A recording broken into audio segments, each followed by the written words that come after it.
नमस्कार दोस्तों, आप सभी का रोचक कथाएं में स्वागत है।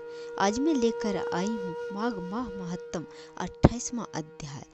वशिष्ठ जी कहने लगे कि हे राजा दिलीप, बहुत से जन समूह सहित अच्छोद सरोवर में स्नान करके सुख पूर्वक मोक्ष को प्राप्त हो गए। तब लोमस जी कहने लगे कि संसार रूपी इस तीर्थ राजा को सब श्रद्धा पूर्वक देखो। यहाँ पर 33 करोड़ देवता आकर आनंद पूर्वक रहते हैं। यह अक्षय वट है जिनकी जड़ें पाताल तक गए हैं, और मार्कंडेय ऋषि प्रलय के समय भगवान इसी अक्षय वट का आश्रय लेते हैं। यही शिव जी की प्रिय भगवती भागीरथी है, जिसकी सिद्ध लोग सेवा करते हैं।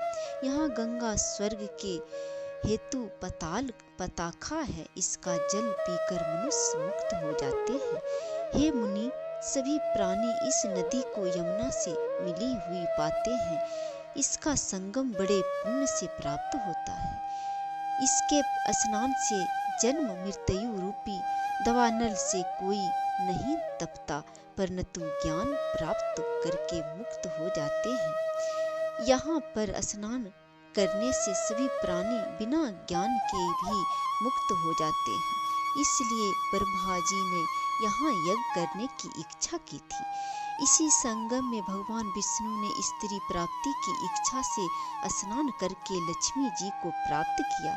यहाँ पर त्रिशूलधारी शिव जी ने त्रिपुर दैत्य को मारा था, और प्राचीन काल में उर्वशी स्वर्ग से गिरी थी तथा स्वर्ग पाने की इच्छा से यहाँ पर ही उसके स्नान करने से नाहुस कुल के राजा ययाति ने वंशधर पुत्र प्राप्त किया था। यहाँ पर इंद्र ने प्राचीन काल में धन की इच्छा से स्नान किया था, और माया से कुबेर के सब धन को प्राप्त किया था।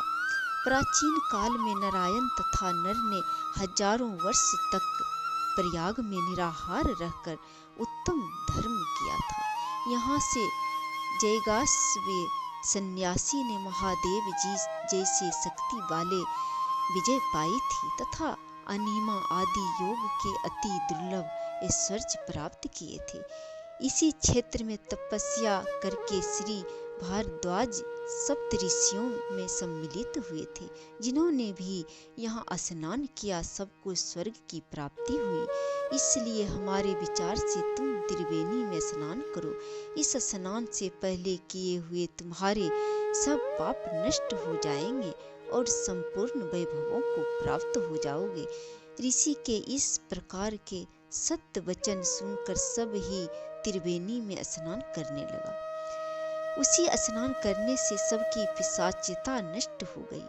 श्राप से विमुक्त होकर उन्होंने अपना शरीर धारण कर लिया। वेद निधि ने अपनी संतान को देखकर प्रसन्नचित्त होकर लोमस जी को संतुष्ट किया और कहा कि आपके अनुग्रह से ही श्राप से मुक्त हुए हैं। अब आप इन बालकों को योग धर्म को कहिए। लोमस जी ने कहा कि इस युवा कुमार ने वेदों का अध्ययन समाप्त कर लिया है, इसलिए इन कन्याओं के प्रीति पूर्वक कमलों को ग्रहण करें। तब लोमस जी तथा अपने पिताजी की आज्ञा से इस ब्रह्मचारी ने 5 कन्याओं से विवाह किया। इन कन्याओं के सब मनोरथ पूर्ण हुए। जिसके घर में लिखा हुआ यह महात्म पूजा जाता है, वहाँ नारायण ही पूजे जाते हैं।